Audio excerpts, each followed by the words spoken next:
The Great Deduction. The game is afoot. Let's go. Topic 1. Mystery Man's Aim. First of all, we must ask ourselves on what business you ventured to this pawnbrokery today. You claim to have followed this pickpocket here, having had the redemption ticket stolen from you on the street. But that is most certainly a lie. The real truth is something quite different. As revealed by that which you hold in your hand. Yes, what brought you to the shop in the first place is the staff recruitment flyer. The piece of paper in your hand is a staff wanted advertisement from this very shop. Yet even the most unobservant would soon realize that a man of your appearance has no need of such employ. In other words, there is some ulterior motive for your actions. The cane which you would unwittingly clutch to your person exhibits an uncontrovertible contradiction. What utter rot! I've had this cane for years! The contradiction of which I speak is, of course, the missing ferrule. What the hell is a ferrule? The end of my walking cane would be terminated with a metal ferrule to protect the wooden tip. And yet detailed analysis shows the wooden tip of the stick to be utterly bare. This is a new animation. Therefore, there is only one conclusion. The rod that you hold in your hand, which appears to be a walking cane, is in fact no cane at all. You recoil, sir. Is something wrong? And in your recoiling, you inadvertently facilitate the answer of the next conundrum to present itself. Namely, what is the truth behind this rod you bear? Yes, your reaction betrays the truth. The handle, which you evidently would like to conceal, is the key to understanding this riddle, you see. From the moment I saw it, my suspicions were aroused. What walking cane demands such a stout handle? Mused I. But of course, as I said, this is no walking cane. No, that rod. What? It's the broken handle of a shovel. What? Are you insane? And now, having determined this undeniable truth, the conclusion is clear. Your true motive for coming here was to take employment at this establishment in order to excavate the ground beneath the premises. Oh, Sholmes, I don't know where you have such an imaginative brain. I don't know what to say. What a calculated crime you have conceived, sir. A wickedly calculated crime. To tunnel underneath the pawnbrokery. Great crime. Now, Mr. Benedict, let us continue. For we must expose the details of this elaborate crime you have in the planning. This is utterly absurd. You suggest that I, a gentleman, intend to excavate the ground beneath this pawnbrokery with a broken shovel? What on earth do you propose I could expect to find there? Some long-forgotten treasure, I suppose? Save for such a fanciful theory, what possible reason could I have to do as you say? Oh, but there is ample reason. As you're only too aware, Mr. Benedict. Ah, and your furtive glance is more telling than I could have hoped. What? Let us consider what would motivate a man to infiltrate a shop such as this and covertly dig beneath its floor. The answer is revealed by the council notice on the counter to which your eyes were inadvertently drawn. This letter gives notice of public works to be carried out in the local area. And according to the enclosed plan of the upcoming sewerage works, beneath the shop runs a seaway that adjoins another, one that runs under the bank on the opposite side of the road. This madness has entered the sewers now, has it?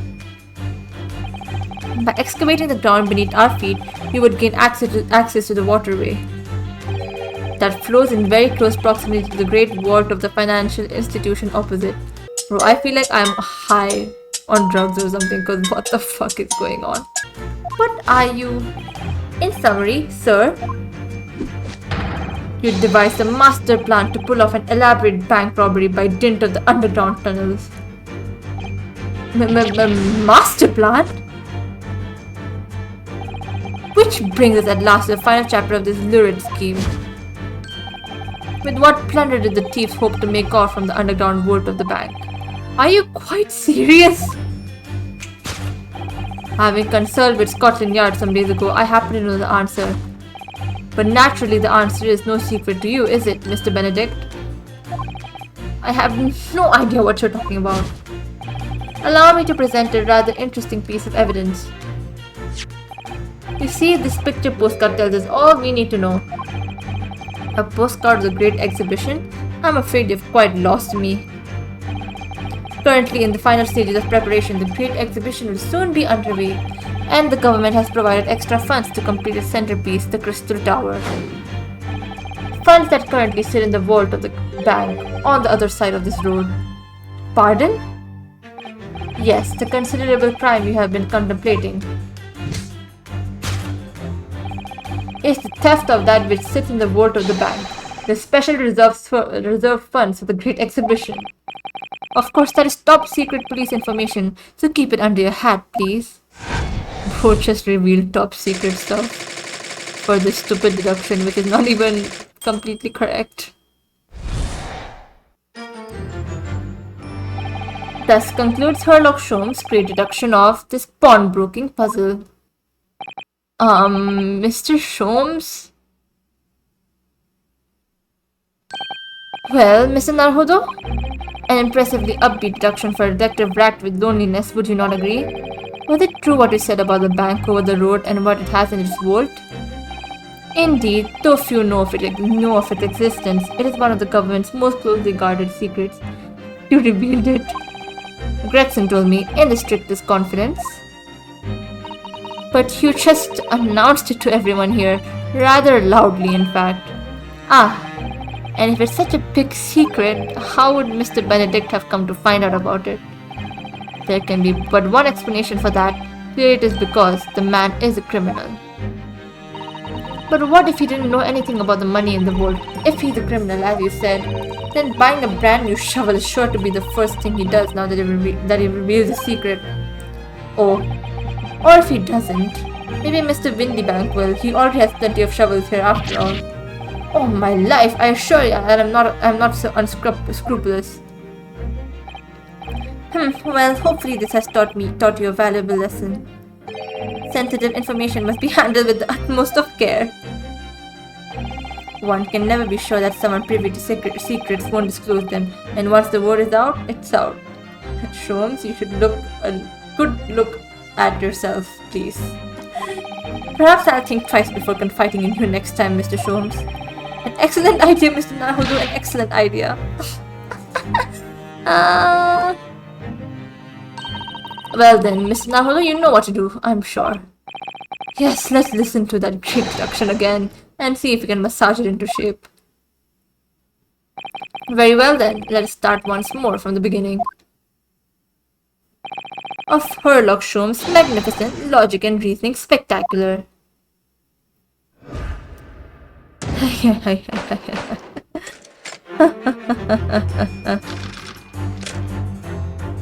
Okay, let's see. I'ma just skim through this quickly. First of all, we must ask ourselves on what business you ventured to this pawnbrokery today.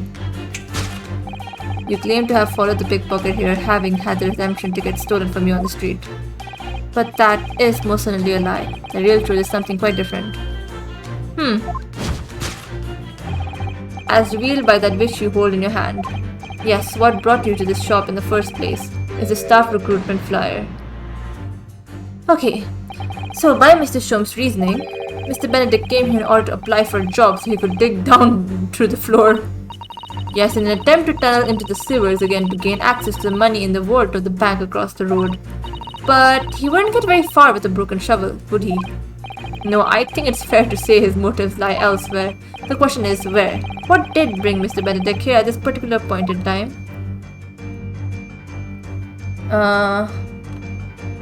What brought him here? Oh, here, scribbled writing.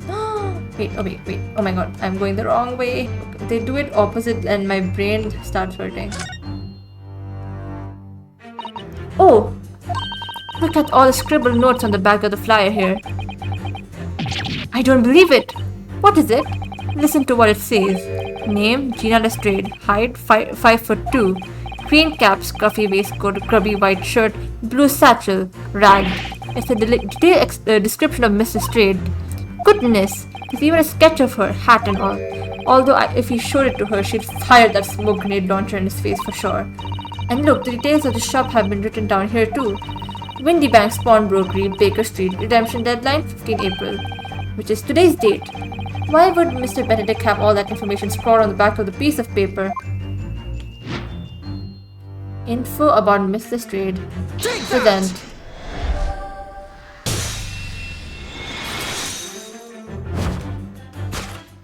Yes, what brought you to this shop in the first place is the info about Miss Lestrade. Quite so, my dear fellow, it would appear that the writing and scratch on the reverse of the flyer pertains to the pickpocket Miss Lestrade and to Mr. Windy Bank's pawnbrokery here. Ah! You originally told us that you had merely given chase after Miss Lestrade stole the redemption ticket from you. But that, sir, is a thinly veiled lie. It is the information on the back of the flyer that led you here today, by which I mean here to Windy Bank's pawnbrokery and today, the redemption deadline of that overcoat. So you waited outside for the young girl matching the description you have written down to arrive. And you have gone to some lengths to hide the reason for your pursuit of Miss Lestrade. In other words, there is some ulterior motive for your actions. The cane which you... okay, I'll read this quickly. The cane which you unwittingly clutched to your person exhibits an uncontrovertible contradiction. What utter rot! I've had this cane for years. The contradiction of which I speak is, of course, the missing ferrule. What the fuck is a ferrule again? What's a ferrule? Oh, thank you! Brunoski, thank you! Me and you are the same. It's the metal cap commonly found on the end of a cane, Mr. Naruhodo. Ah, the bit that makes a nice clacking sound on the pavement? Yes, exactly, and Mr. Sholmes is right. It appears to be missing on this cane. But it doesn't actually look broken, does it? No, it doesn't, though the gentleman certainly did recall when Mr. Sholmes identified the cane as suspicious. In other words, there's some secret about the cane that Mr. Benedict would rather we don't know. Cane. Cane? What the hell is this? Look here, Miss Sato. There are some letters on the handle. Ah yes, those must be initials, I think. In the West, it's customary for people to engrave their belongings with the first letters of their names. So Herlock Sholmes would be HS, you mean?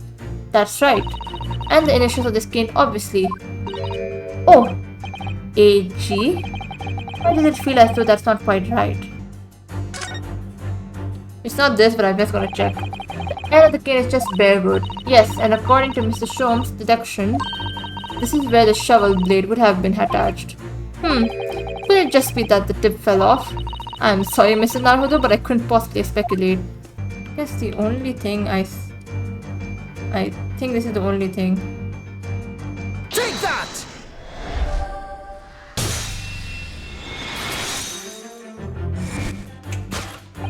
The contradiction of which I speak is, of course, the initialing. A most astute observation, won't you say, Mr. Edgar Benedict? We are led to believe, sir, that your initials are EV. Yet in a most possessive manner, you have in your grasp a cane bearing the initials AG. An incontrovertible contradiction indeed, would you not agree? No, you're wrong. This cane isn't... You said before that you'd had that cane for years. Grr. You don't better tell us that you just borrowed it from a friend or found it in the park.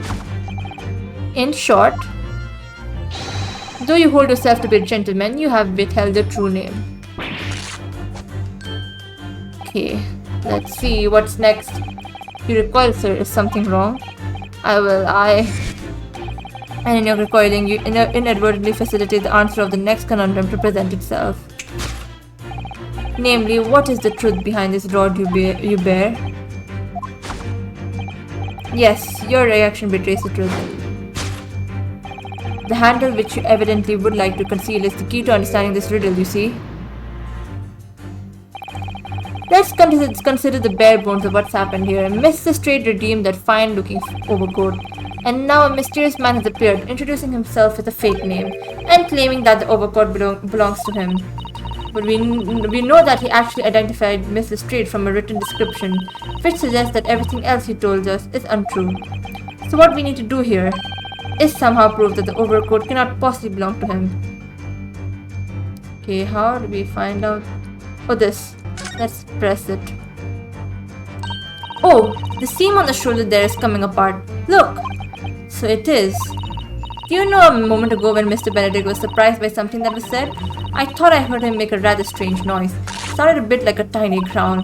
Now I think it was probably the sound of the seam ripping open. If you look closely, it does seem to be a very tight fit. Sleeves are stretched to bursting, and he wouldn't have a hope of fastening it at the front. And if he were to run around it, I'm sure the whole thing would fall apart. That I'd like to see. Sorry? So how can we make Mr. Benedict run around? She's really giving this some thought. Okay, let's present this. Take that!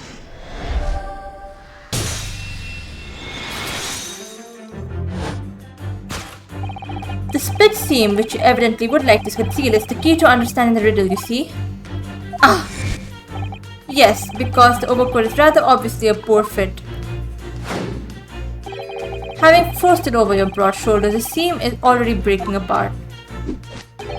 My suspicions were aroused from the outset. When you so boldly lied about your name and so boldly waylaid this pickpocket. Ah! This catalogue of untruths has all been for one very specific purpose. To steal the article that the young girl redeemed from Mr. Windybank. Ah! But what really irks me is this. The considerable crime I initially imagined has been considerably curtailed. Now the second one we need to it's completely gone off the roof because what he said was completely wrong, Sholmes.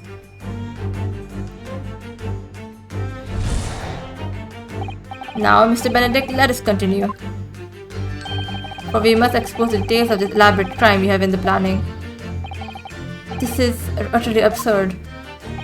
You suggest that I, a gentleman, designed a beast to fill some tawdry article of pawnage?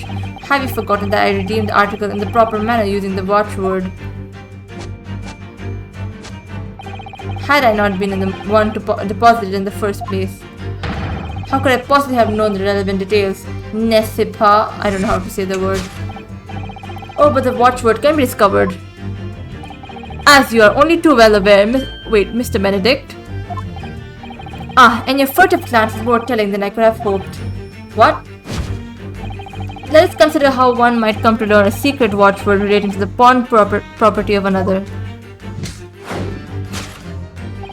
The method is revealed by the council notice on the counter to which your eyes were inadvertently drawn. The direction of the truction must change rather dramatically now, I think. Yes, no more talk of tunneling into the sewers, which is a pity because it all sounded rather exciting. Anyway, you can't deny that this mysterious gentleman did know the watchword. Yes, Professor. If you didn't know that word, Mr. Windybank would never allow you to redeem the article. Or, looking at it another way, if you didn't know that word, Mr. Windybank would allow you to redeem the article whether it was yours or not. The question is, could this gentleman have found the watchword out somehow? Okay, council notice. Okay, notelet. Look at this, Miss Zato. It appears to be a memo that Mr. Windybank has scribbled to himself. Let's see, what does it say? Oh, Professor!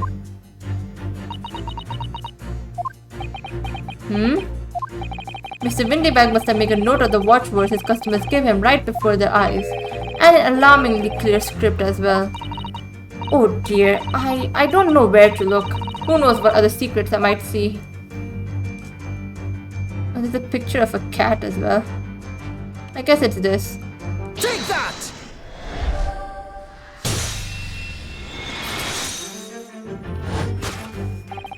The method is revealed by the notelet on the counter to which your eyes were inadvertently drawn. Yes, the broker here follows the same procedure whenever a customer comes to redeem an article. He asks the customer for the watchword and notes down the response uttered on a notelet he has to hand. Then he consults his ledger and confirms whether or not the watchword matches that of the article in question. I would expect nothing less of a diligent pawnbroker. But his diligence clearly has its disadvantages. What are you talking about? It is increasingly apparent that you were present in the shop before accusation against Miss Lestrade. In all likelihood, you followed her inside and then observed her talking to Mr. Windybank. When the diligent broker made a note of the watchword, as is his common practice, you observed him writing the word professor on the notelet beside the ledger. And that, sir, was the master plan you devised to steal the pawn articles from the young Miss Lestrade. Master plan? Which brings us at last to the final chapter of this lurid scheme. Why would you go to such lengths to redeem that particular article from this pawnbroker? Are you quite serious? For an ill-fitting overcoat hardly seems to justify the effort, much less a worthless music box disc. But naturally, you had very good reason to make them yours, didn't you, Mr. Benedict? I have no idea what you're talking about. Allow me to present a rather interesting piece of evidence. You see, this picture postcard tells us all we need to know. The article we're talking about are the overcoat and the music box ticks. Oh no, I'm losing my mind. Music box disc. That was in one of the pockets. Which according to Mr. Windybank isn't even worth a penny. And yet this man went to such lengths to steal them. Why? I wonder if perhaps we already have the evidence we need to explain it, Mr. Naruhodo. Could we? Really? I better have a thorough look through all the evidence we've collected so far. Wait, oh shit, I didn't examine it. Look at it, all the little bumps on the disc. They're so tiny. Yes, the protrusions are called pins, and they plug the teeth of the comb to make notes. And just on the edge, there is a small amount of blood. Yes, the blood of the mysterious Mr. Egbert Benedict. When Miss Lestrade tried to grab the disc from him, the pin scratched his finger, it seems. Like when you're grating some daikon radish and accidentally catch your finger. Ouch, just thinking about it hurts and puts me off eating radish. Okay, what is this? Oh! Mr. McGilded! Oh! No! Are we gonna find out about him? Oh god. Shit. Oh, there's a scrap of paper stuck onto the reverse side of the disc, look. And a scribbled word or two. It looks like somebody's name. For McGilded. McGilded? It couldn't be. But it is, Mr. Naruhodo. A name I shall never forget for as long as I live.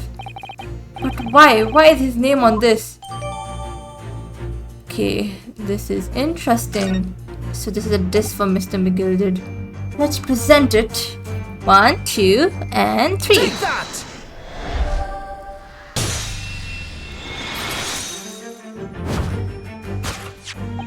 You see, this music box disc tells us all we need to know. What's that on the back? It reads, for McGilded. Mr. Magnus McGilded, the unfortunate philanthropist who perished in curious circumstances at the Old Bailey 2 months ago. A prominent man in London, though his lone mongering demonstrated a distinct lack of scruples.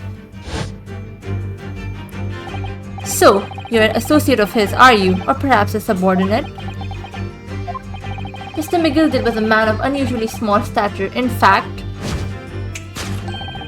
he was precisely the right size for that overcoat that you squeezed yourself into. Your true identity remains shrouded in mystery, Mr. Egbert Benedict. But the final conclusion here is crystal clear. The reason you came to this pawnbrokery today. Let's go, let's dance around, everyone. Was to retrieve an article left behind by the late Magnus McGilded.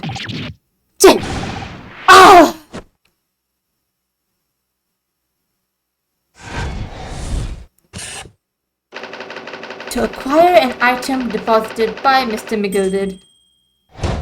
Solved. Let's go.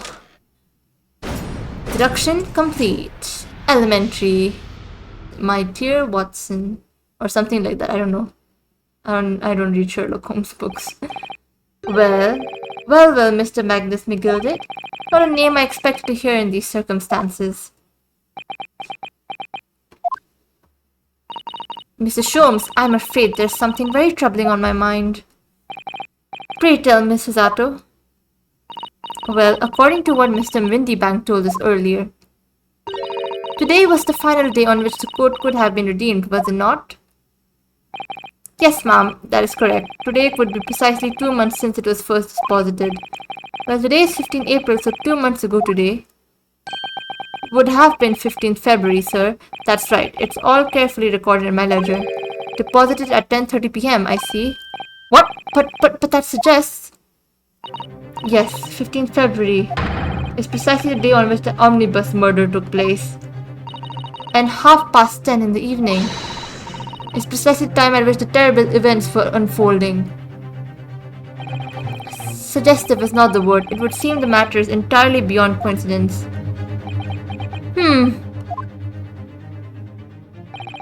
You're of course at liberty to make whatever outlandish deductions you choose. However... What? I must insist you hand over the music box this now. Oh! It would be a terrible shame for you to return to your native land in a box. What do I do? Oh wait, why are you giving me an option? Why are you giving me an option? Why are you giving me an option? I guess I hand over the disc.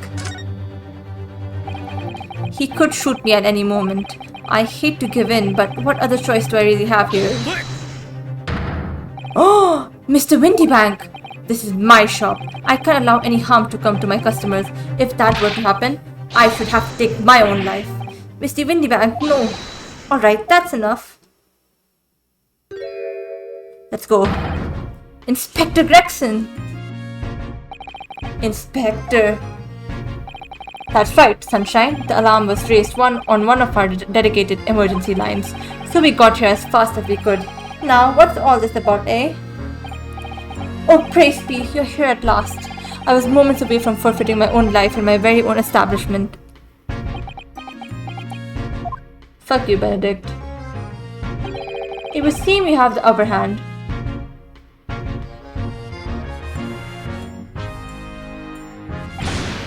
Right, you lot have got some explaining to do. I don't appreciate being bothered with some petty argy-bargy. Petty? Mr. Windybank very nearly met with his end. Yeah, by his own gun as far as I can tell. Oh dear. And the whole of Britain could meet with its end if I don't get to the bottom of the case I'm supposed to be working on. What on earth is the case, Inspector? Spare no detail, Gregson.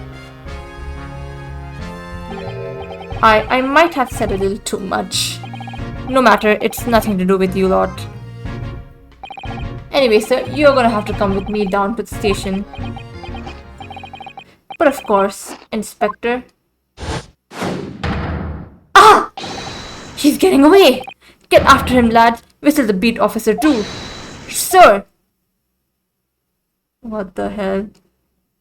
There's been a spate of thefts at pawn shops around here recently, so we've fitted emergency buttons underneath the counters for brokers to let us know when there's trouble. Oh, Inspector, I was very worried there for a while. Very worried indeed. Now then, Mr. Permanently in mourning? Oh, yes? I'll be taking that whatever it is of McGilded down to the yard, thank you very much. So hand it over. Oh yes, of course. No, don't give it to him. It's mine, that is, mine. I'm sorry, miss, but anything belonging to McGilded has to be taken in as evidence now. As evidence? If the police demand something as evidence, my dear fellow, we have no choice but to... no choice but to what? I didn't read that quickly. No choice but to capitulate.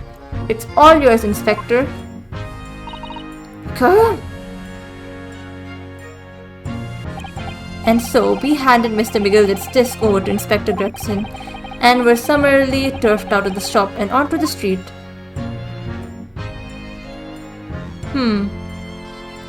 To be continued. Dude, he suddenly pulling out that gun was crazy. Man, a lot of guns today. I wasn't expecting that in this show. In this game, sorry, not show, game. Oh my god, it's a show actually, to be very honest. So we're gonna be doing investigations too. I'm thinking, yeah, over here. Okay, let's get into it. I have no idea what's gonna happen. 15th April, Baker Street. Oh, I have to speak kind of low as well because it's still night. I'm playing it the next night. See, that's why I hate grown-ups. All they do is feed you a pack of lies and take stuff away from you. Oh really, Mr. Straight? Tell me, is that overcoat keeping you warm? What? Oh my, surely you were given that. Yeah, the D let me keep it after I looked daggers at him for long enough. He went through the pockets and then said, "Go on then, have it," before telling me to scarper. Always pays off, giving people a look like you hate them. I can't help feeling that it's going to get you into serious trouble one day. What I really wanted was that nice shiny disc mind. The music box disc, but Mr. Windybag said it was practically worthless. I think I'm gonna go and have another bash. Give him a long hard stare. I think not, Mr. Straight. We shan't enter Windybanks again today. Why not? That's not fair. It can't be helped, I'm afraid. The police are investigating the scene now and taking a statement from Mr. Windybank. But that is mine! I had the ticket for this coat and it was in this the coat's pocket. And there should be something else in all. That's what the Rotten Cove said, isn't it? Yes, he did mention something about another article, didn't he? Well then, that's mine too, whatever it is. Now she's really pushing her luck. Mrs. Straight, I think it's time to admit defeat. You have had your haul for the day. Yeah, and it's all your fault, Sholmes. What did he do? For the first time I'm going to say that. He didn't do really much anything. So what are your plans now? Will you dine with us this evening? Eh? I should be delighted to cook, I'm sure, and I might entertain you with a modest violin recital. Sheena, come join us. No, Ta. What does that mean, Ta? Why would I come around your place, eh? Have you lost your mind? Wait. Oh god, they remove the letters and I have a hard time. have you lost your head or something?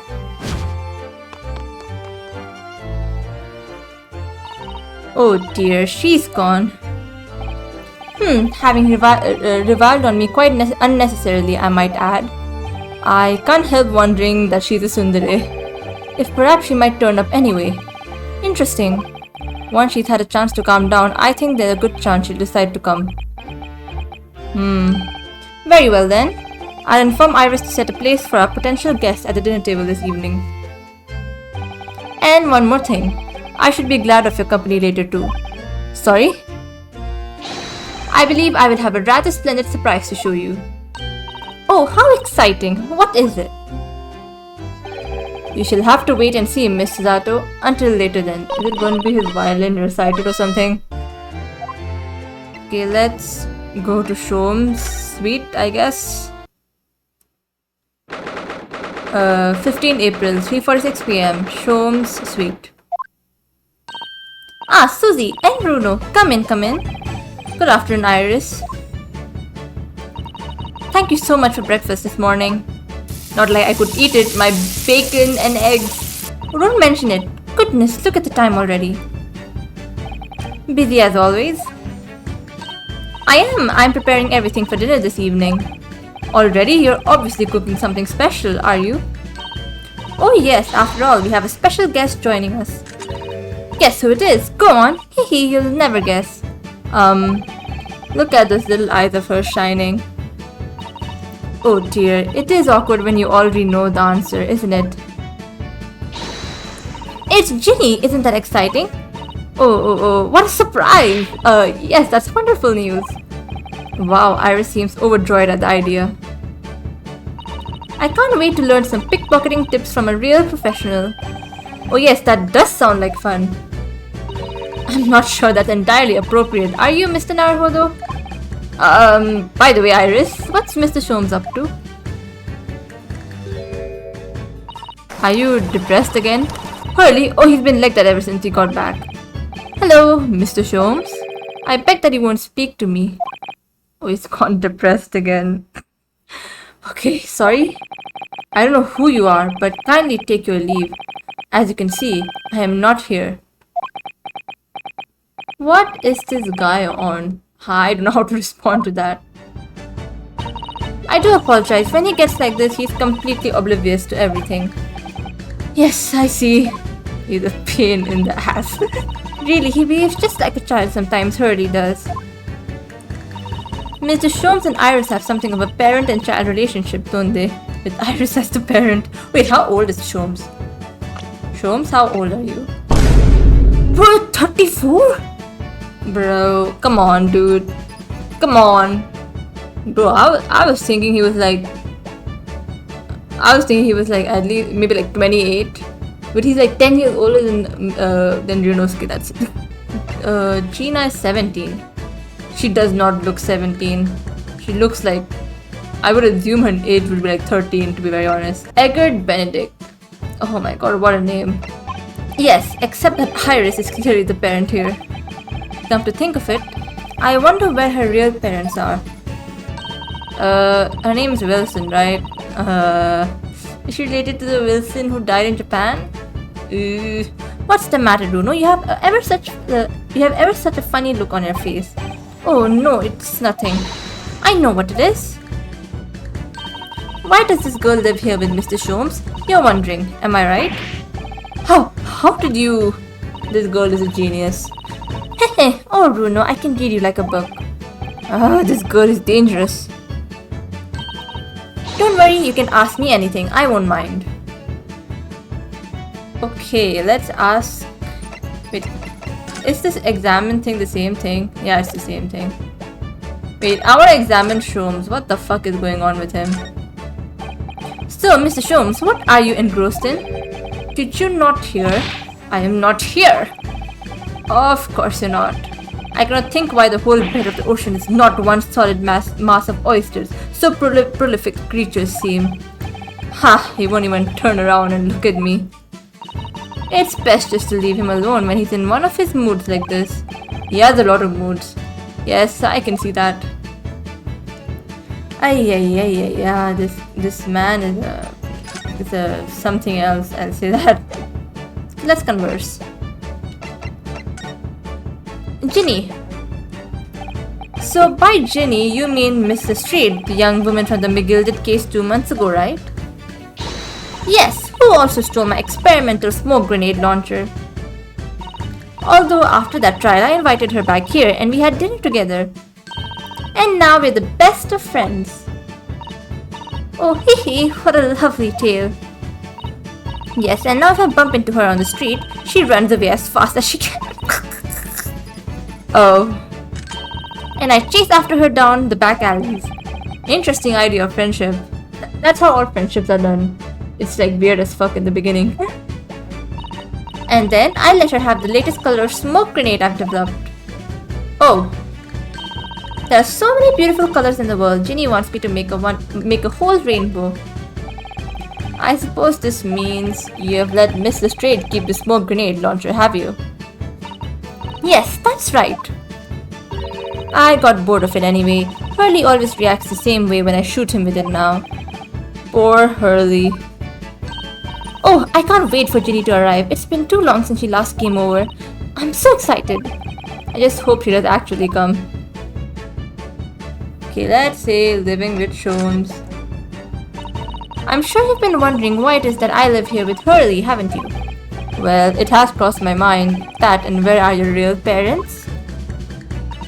My mummy and daddy aren't with me anymore. Oh, it's always like why do kids in game have like the worst childhood experience ever? I recently played Disco Elysium and Kuno S. God damn it, those kids are fucked up, and I feel so bad for them. Mummy passed away when I was born, and around the same time, my father. Well, he had to go to a faraway land because of one of the cases he and Hurley were working on. Oh, wait a minute. Did you say he and Hurley? Yes. Daddy and Hurley were always solving mysterious cases together. She didn't mention that before. He wrote them all up in his diaries. That's what's in the metal chest over there. Really? He recorded them all? So, you mean it's true? Mr. Sholmes really did have a partner with whom he tackled some of his most taxing cases? Is that Wilson in Japan your father? Oh yes, I mean it's always nice to have one, isn't it? So Mr. Sholmes' partner was your father? Exactly. Hurley told me I wasn't allowed to look in the chest. But that only made me want to look even more, so I opened it up. And found your father's memoirs. Yes, so I asked Hurley, who wrote these? He nearly fell off his chair. But then he told me, that's when I found out that the author of all those accounts was my father. So Iris's father was Mr. Sholmes' partner. Okay, what happened to him? I don't really want to ask, but I want to know as well. I've practically lived with Hurley all my life. I was tiny when he took me in. So it came as quite a shock. Oh, so he's kind of like a adoptive father. Oh, that's so cute. When Hurley told me he wasn't really my daddy, I mean, oh, she really thought he was. But he is your dad. Even if it's not biologically your dad, but he is your dad. Even though your relationship, you are more like the parent and he's kind of like the child. You know, you have a relationship. Both have a relationship similar to Gojo and Megumi from Jujutsu Kaisen, but Iris is not as tsundere as Megumi. Must have done. I wonder why Mr. Sholmes chose to tell you at such a young age. Hurley says it's because he wouldn't have been able to hide it from me. Oh? Well, having lived with Hurley all these years, you might say that his ways have rubbed off on me. There are some things I can just see. Especially lies. I almost know when people are lying before they open their mouths sometimes. Right. Anyway, I was so fascinated when we read Daddy's diaries. That's what inspired me to write The Adventures of Herlock Sholmes, actually. I'll always assume Mr. Sholmes simply told you all those thrilling stories. Oh no, Hurley's hopeless like that. He forgets everything as soon as he solved a case, it all but vanishes from his mind. That sounds a little too similar to what happens to me. When I do an exam, everything after that vanishes from my head. Oh, I see. The other day, it was so embarrassing. As usual, he totally forgot about the case he just solved. So the very next day, he gathered together all the people involved and proceeded to solve the case again. It was quite a shock for everyone. You can say that again. You share your father's surname, don't you, Iris? That's right, Wilson. That he is Dr. John H. Wilson. Okay.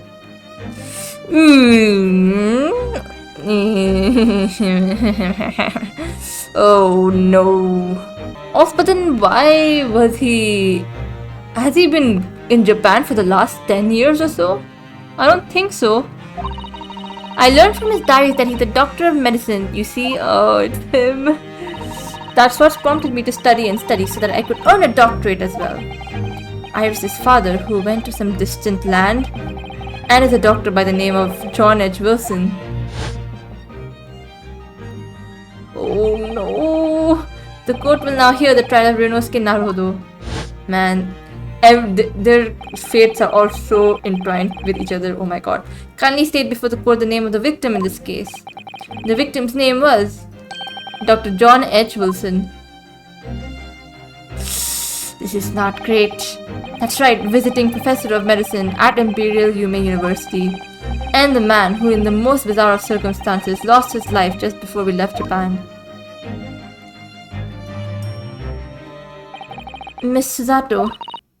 Yes. Perhaps we shouldn't pursue this conversation any further at this time. I think that would be for the best. Ah, my dear fellows. Good to see you. Eek, Mr. Sholmes! Why ever did you not make your presence known to me before? We did try, Mr. Sholmes. but you have been ignoring us. Huh. Well, no matter now. So, how the devil are you? We've been with you for most of the day. Goodness, really? Do tell me, Mr. Sholmes, is your violin unscathed? My violin? Whatever are you talking about, dear madam? Oh, never mind that now. I have something far more interesting to show you. Bro has like... Does he have like amnesia or something? Cause like bro forgets everything in 2 seconds. Behold, my dear fellows. Wait, that's another disc. Oh, another music box disc. No, not another disc, Mr. Dato. This is the one Gregson demanded we hand over as evidence. Mr. McGilder's desk! Desk, not disc. Oh my! Then, what's it doing here? You know, at times, Mr. Naruhodo, I think that though I have an undeniable turn for detection, I may well be even more adept at larceny. Oh, that would be wonderfully exciting. I'll be a pickpocketing assistant. And Bruno could be our go-to lawyer if he ever got caught. Right. Plus, Susie has such a beautiful handwriting, she could write all our menacing crime notifications. Yes, I'll be delighted. I'm just going to pretend this conversation never happened, I think. Bro, how do you have this? The music box disc. I don't understand. How did that disc come to be in your possession? I thought Inspector Gregson took it back to Scotland Yard. Quite correct. And that sort of uncompromising attitude is precisely why I always carry some of this. That's a bar of caramel, Mr. Sholmes. Your one and only friend in times of loneliness, if I'm not mistaken. If you will humor me, my dear fellows, cast your minds back to when the good detective confiscated the disc. I'll be taking that whatever it is of McGilder down to the yard. Thank you very much. So hand it over. Oh yes, of course. If the police demand something as evidence, my dear fellow, we have no choice but to capitulate. It's all yours, Inspector. Did you swap it or something? For the briefest of moments, I had the disc in my hand, did I not? Yes, you did, but I still don't understand. It was at precisely that moment that I summoned my one and only friend into action. I pressed the disc into a pair of bars. Like this. That's amazing! What the fuck? The disc and all the minuscule protrusions have made an image in the caramel. Indeed, this caramel is quite exceptional. I developed it myself, you know. Suitably soft for making impressions but resistant to melting, the result of a precisely controlled solution.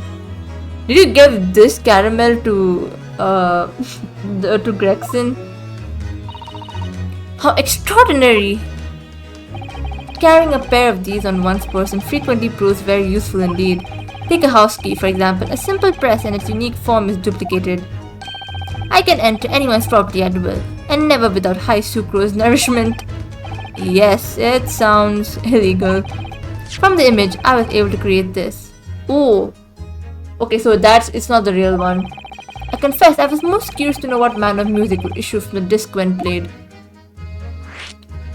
Okay, the music on the disc. Do tell us then, Mr. Sholmes. What music does the disc play? Well, unfortunately, I have no idea. No idea? None whatsoever. Are you familiar with the workings of a music box, my dear fellows? No, I'm afraid not. Goodness, you don't know, Rono? What is this? Inside a music box, there's a special metal piece called a comb. That's what produces the music. Small protuberances plug the different teeth of the comb as they rotate past it, making the different notes. The first music boxes to be invented used a rotating cylinder with protuberances on it. But over time, a new type of player was produced which uses discs such as these. With that development, the popularity of music boxes spread far and wide all around the globe. Why exactly? Because the discs are easy to produce and can be interchanged to facilitate the playing of different tunes. There are a great many firms in Europe now manufacturing music boxes as a result. It is wonderful to be able to enjoy music, even when no performer is present. But it is the very success of the invention that means we are now presented with an unsurmountable problem. What do you mean? As you may imagine, the construction of one firm's music box does not match that of another, and we have no way of knowing in which music box this particular disc was designed to be played. There is no resolution to this problem, I'm afraid. It's quite intractable. Ah, I see. So that's why... Naturally, I tested the disc in those few music boxes I have at my disposal.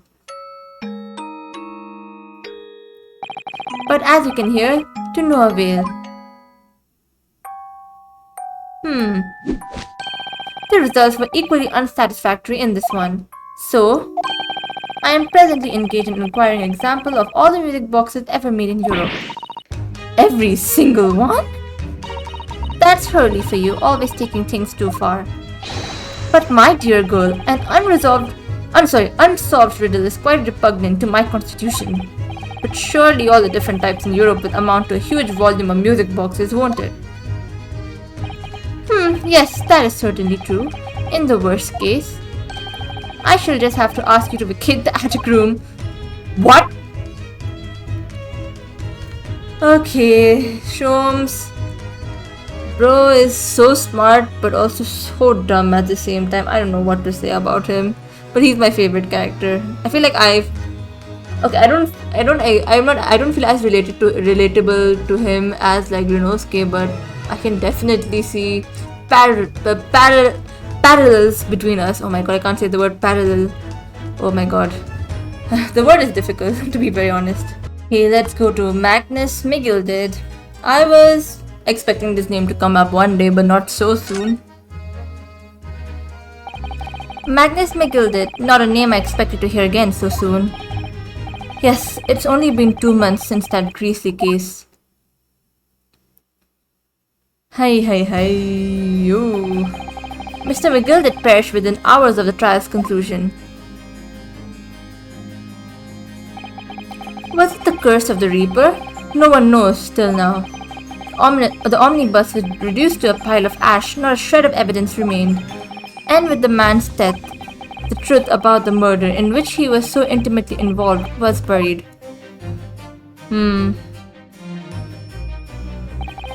Even though we successfully established Mr. Migilded's innocence in the trial, the newspapers are still claiming that it remains an unsolved case. Yeah, it does feel unsolved. We will solve it soon! The murder of the brickmaker, Mr. Thrice-Fired Mason.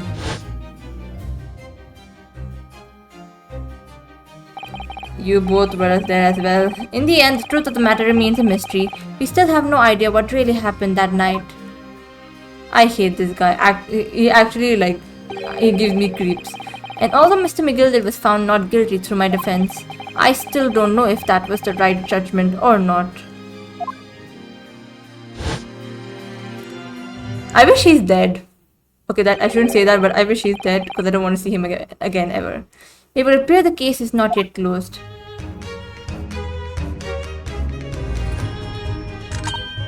Well, it's time I started getting things ready for dinner, I think. Jenny will be here before long. Thank you, Iris. Oh, well, you must let me help you then. Of course, Susie, there's plenty to do. I think I should investigate the condition of my faithful performing partner. Now then, where did I leave it? Let this be a lesson to you, Mr. Sholmes. Never leave anything too precious with the pawnbroker.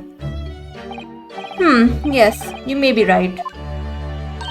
Oh, that reminds me of something Mr. Windybank said before. He said that he had a manuscript of Iris's in pawn, didn't he? Did he? Yes, he definitely mentioned it. Mr. Sholmes' latest tale of otherworldly mystery lies dormant in my storeroom, where were his words, I believe. So you heard about that, did you? I expect you were as incensed as I was. Oh yes, the idea of such a wonderful story languishing in Mr. Windybank's storeroom, gathering dust. My dear madam, I am quite sure I told you already. The pawnbroker's storeroom is the safest place for it, more secure than a bank's vault, I don't think that's the case. And what about you, Stradivarius Hurley? Was that safe and secure? Well, there may be the occasional mix-up caused by certain impetuous someone not too far from me now. It was your fault, Sholmes. Do you have any idea how long it took me to write that Baskerville story, Hurley? Oh, it sounds so exciting. The Hound of the Baskervilles. I should love to read it. Oh, that was the introduction to the episode 5. I don't know what that means. Okay, why are you guys shocked? Ah! What? What's going on here? Why did this feel like an icy chill just swept through the room?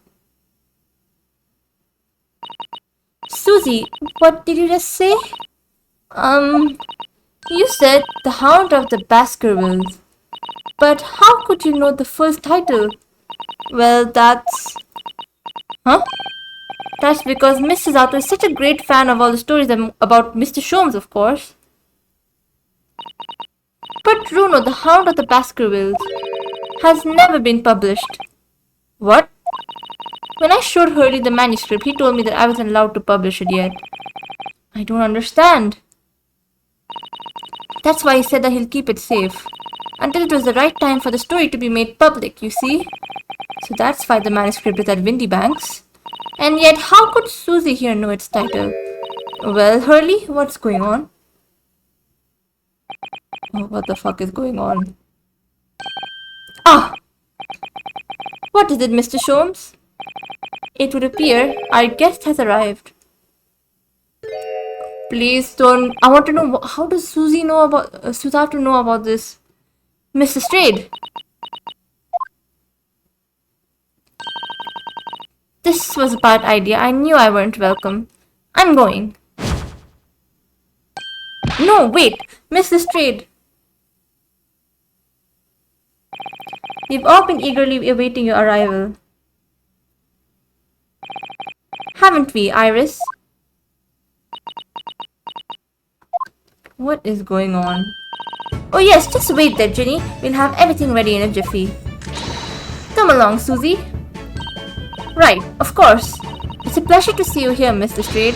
Please, make yourself at home. Bro, are we just gonna push past this? Oh, what is going on? How does Suzato know about the title?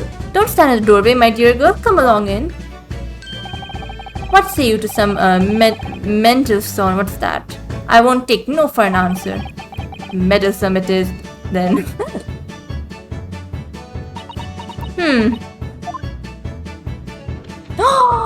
I forgot your name already. I'm so sorry. Oh, Bagahai.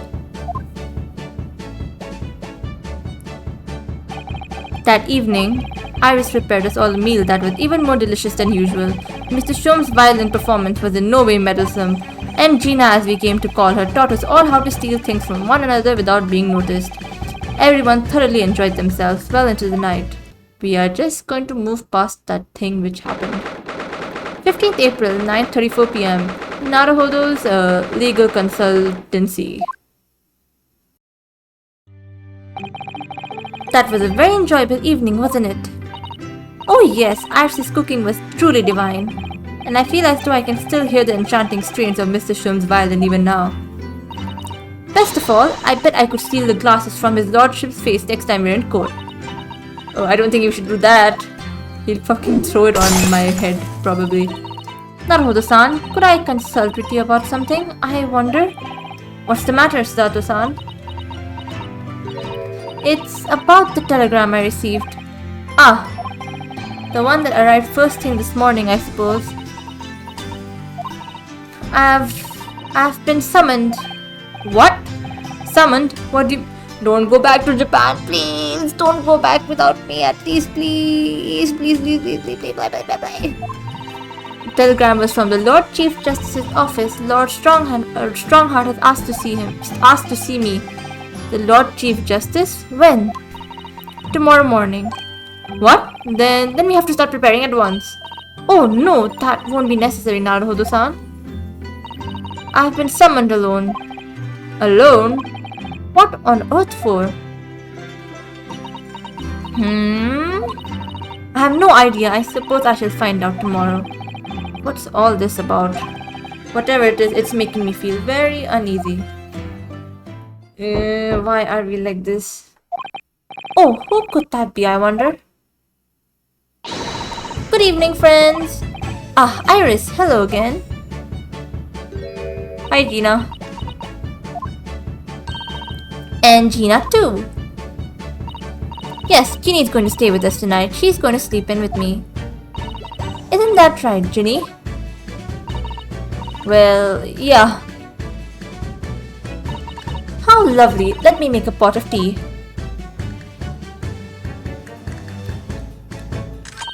You know, I've learned so much today. Oh, what in particular? All those things Ginny showed us. Wasn't it wonderful? You mean all those pickpocketing techniques? We had fun trying them out on each other, didn't we? Hopefully this technique can be used during a crime scene. I think I've awakened natural talent. I could earn a living from it. You might be getting ahead of yourself a little there. So, what brings you up to our humble quarters at this late hour? Please bring that up. Please bring about the book's title. Well, you see, I came to return this. Wait, what? That's mine! Oh my, however did you... I told you, didn't I? I have a natural talent for it. Oh yes, had forgotten. Iris literally is a child genius. So anyway, here, you can have it back. Not that I really understand why you wear it though. Ah, thank you. Alright then, good night. Yes, good night.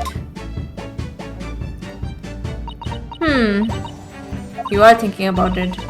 So this is your office, is it? What do you think, Ginny?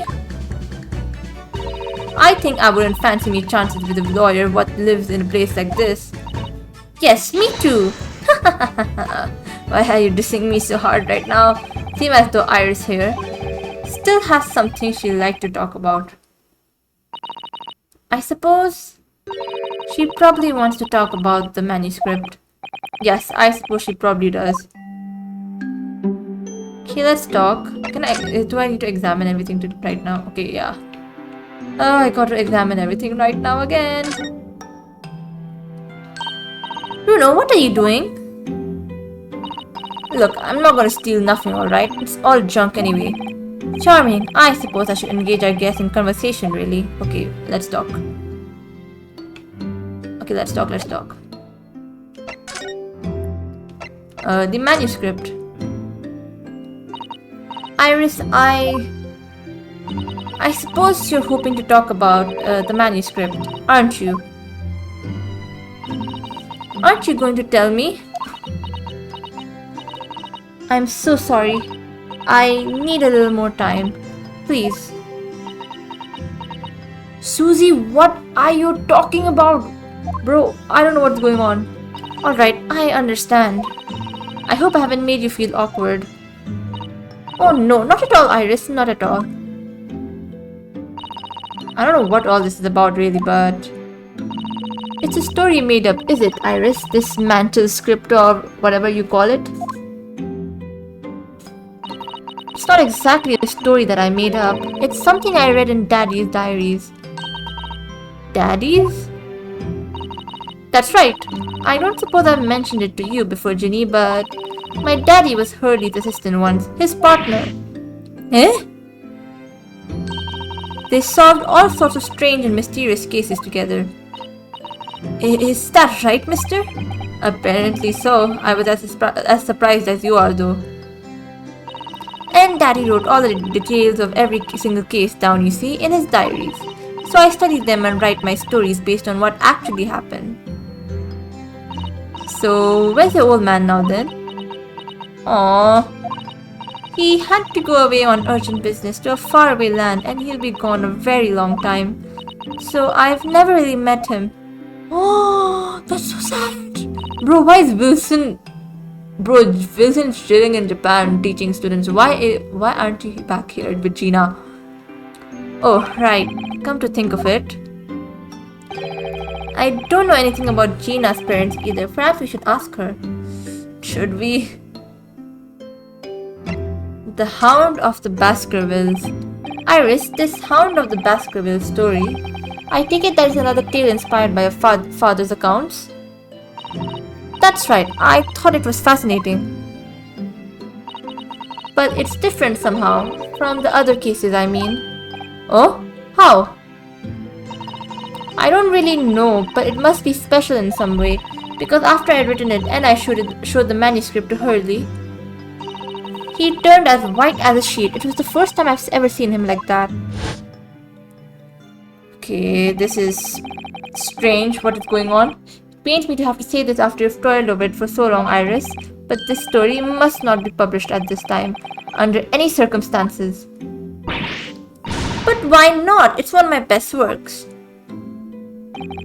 I'm not at liberty to say, not now, so please do not ask me. Bro, I'm so curious. What the fuck is going on? Alright then, I won't. But I do solemnly swear that I will explain everything one day, Iris, when the time is right. What the fuck is going on? Another case to solve, and it's the whole family dynamic drama kind of thing we have to solve. And that's how the manuscript came to be with Mr. Windybank, isn't it? Yes, Hurley said it had to be somewhere very safe. That really gets my goat, that does. He's treating you like a child. I mean, she is a child.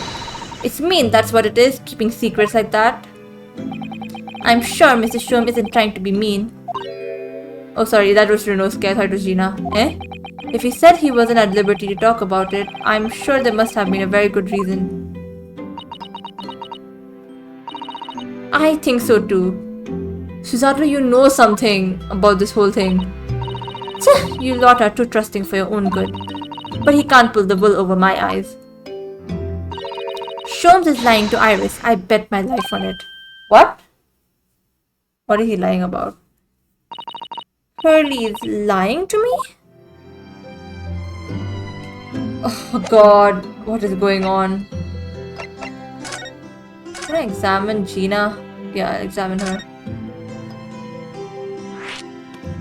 Your parents, Gina. I realized I don't know anything about your parents, Gina. I ain't got any, have I? Never did have. Oh. Look, the East End's full of orphans like me. No one wants nothing to do with us from the minute we're born, not even our mums. But we all stick together. The older ones look after the little ones and make sure they get by. So that's why you're a pickpocket. I mean, that was kind of obvious. Nah, diving's my... Okay. I gave too much grace to Gina. Nah, diving's my life. I love it. I get a kick out of it every time I lift some pompous idiot's purse. And that's how we all afford to eat. I'm like Robin Hood, and ain't I? That's how I see it. I mean, yeah. If you're doing it before taking it from the rich, then yeah, good for you. Oh, Gina. I do think about it sometimes. What it'd be like to have parents, I mean. I always thought it'll make everything right. Thing with parents is, I feel like I have very good parents, but like, I've seen parents, like some parents of other people I know who are like, not great. So I don't know about, I think the concept of like having like your biological, like anyone who's biologically related to you to be your family is like that should be like the default like what you call default option, that they are your family. But if they're not good, I don't consider, if they're like horrible parents, I don't think they should be considered family. Like family is some, I feel like there's a lot of cases of found family, which I think that's also great, which thankfully I'm very grateful not to experience that. But I feel like I've seen a lot of people who have had a much happier life outside of their parents. So I don't know about it. I mean, it is sad that she became an orphan, but hey, maybe it's not that bad. Okay, no, it was bad to be like, it's bad that you were orphaned, but I think you'll do okay, Gina, and what you call Iris as well. Though Iris's dad is kind of weird. But having listened to what Iris just said, it sounds like having parents aren't always easy either. Exactly, Gina. Oh! I mean, if we know you never had him, you don't feel like you're always wanting to meet him. Yeah, that's true. It's true. I do want to see Daddy so much. Oh, Iris. What is going on? Sholmes lie. Gina, what did you mean when you said that you know Mr. Sholmes is lying to Iris? Well, you reckon he popped that manuscript or whatever, right? But come on, that's obviously a load of rubbish. Oh my, why would you think that, Gina? It's simple. If that story was really an old Windy Bank storeroom, there's no way someone from halfway around the world, in other words, you, could know about it. Sorry, Iris, but if you ask me, he sold it. I don't think that's the case. Without telling you. But Hurley would never do something like that. I'm sure of it. Huh. Grown-ups do a lot worse than that, believe me. Bare-faced liars, a lot of them.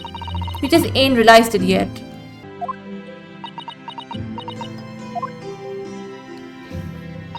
I'm telling you, that manuscript ain't that Windy Banks. You soon see it if you had a look. Even if you think you can trust him, I don't. That Sholmes is a liar like the rest of him. If I'm honest, I have wondered if Hurley's telling me the truth sometimes. See? Oh, but I don't mean that I think he sold it. I mean that I sometimes wonder if he might have hidden my manuscript somewhere. Somewhere I don't know.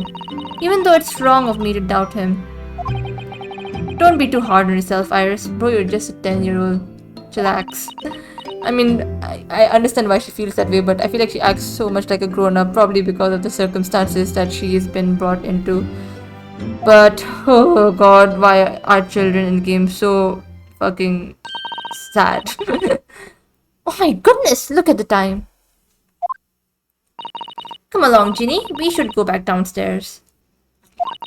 Yeah, alright. And please don't mention any of this to Hurley, will you? No, of course not. Good night then, Iris. Good night, Gina. You must let me make breakfast for you tomorrow morning, I insist. Oh yes, please. I can't wait, Susie. Good night then.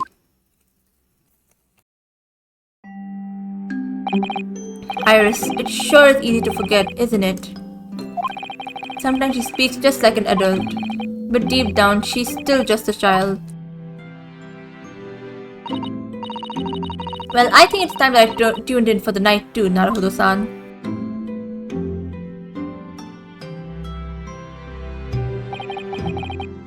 Dr. John H. Wilson, Iris' father. But also, the name of the murdered visiting professor at Yume University. It can't be a mere coincidence. There's something deeper going on.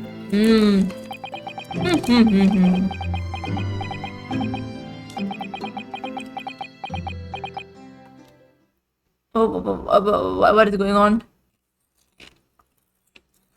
Master Naruhodo! Oh, Mr. Naruhodo! Well, let me just eat a few chips and I'll stop. Wait, something's gonna happen, so I'm just trying to finish a bit of chips. Mr. Naruhodo! That voice! That's Mr. Sholmes! What are you doing in the middle of the night? What's going on? It's the middle of the night. Sorry. It's Mrs. Strayed. She's gone. Gina? She was supposed to be sleeping in Iris's room, but her bed is empty. Well, she's an independent young woman. She probably decided to go home, no? I think not. From speaking to her before she retired, I received a distinct impression that she was looking forward to breakfasting with Miss Susato. No, I don't believe the girl has gone home, but I've been waiting for over an hour now. Over an hour? Oh. If you'll indulge me, look out of the window, my dear fellow. Bro, this is a nightmare. I don't want to look out the window at night as well, bro. Like literally, I have curtains like closed, like just shut. at night, because like I have heard horror stories from Reddit or like any even real life where like they open the curtain and somebody's face is over. I'm a cry. I'm a cry. Don't, please don't do this. What's this about? No, no, no. I'm looking away. I'm looking away. I'm kind of scared. Wait a minute. Why is there a light on at this time of night? That's Mr. Windybank's pawnbrokery. Oh no. Mr. Windybanks. Oh no. It's simple. If that story was really an old Windybank's storeroom, there's no way someone from halfway around the world, in other words, you, could know about it. Or did she go to like check about the manuscript if it was there or not? Sorry, Iris, but if you ask me, he sold it without telling you. Could Gina have gone? It seems you have some knowledge of the situation, Mr. Naruhodo. Sorry? Oh, no, not really. Don't lie to Sholmes, man. Well, anyway, we must investigate. At once. Mr. Zato. Okay, oh no, I'm scared. I'm actually scared. 16th April, 1:14 a.m. Oh yeah, oh, that's around the time right now. Oh shit. Okay, that's literally around. Wait, it's 1:10. Oh my god, Jesus! Don't do this to me. The door to Windybanks. It's open, and the lamp is burning. It must be Gina, mustn't it? Let us hope it's nothing more sinister. What? Come, there's not a moment to lose. Clearly something is afoot inside. Oh no, oh no, oh no, oh no, no. Oh no, no, no, no. Bro, this is a horror film for me. There's no one here. Oh yes, there is. Oh my god. Ah! Mr. Sholmes! Mr. Sholmes? What the? Has Sholmes been shot? Leave me, Mr. Naruhodo. But, after them. Go! No, Mr. Sholmes is shot. Right. What the fuck? What the fuck? What the fuck? What the fuck? Blast! I've lost them. Hello, hello. What have we here? The alarm was just raised from this pawnbroker, sir. Would you know something about that? Officer, come with me. It's my friend, Mr. Sholmes. He's been shot. Shot? No, Sholmes. It's policeman close behind me. I ran back to the Windybanks. Sholmes, be alright, please. Please all be alright. Huh? Zato! Oh, it's the anime cutscene! Oh, I didn't even realize that! Mr. Sholmes! Mr. Naruhodo. Please be alright. Never mind me, but there's much at stake. Behind that door. Oh my In the god. storeroom. Is it the manuscript? Are they after the manuscript? Wait, it's locked?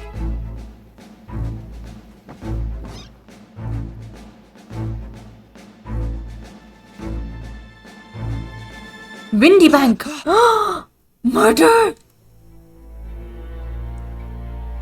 Gina! No, she's gonna be accused of murder. It's Gina!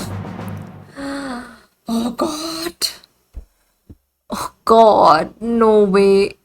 No way. No way. Bro.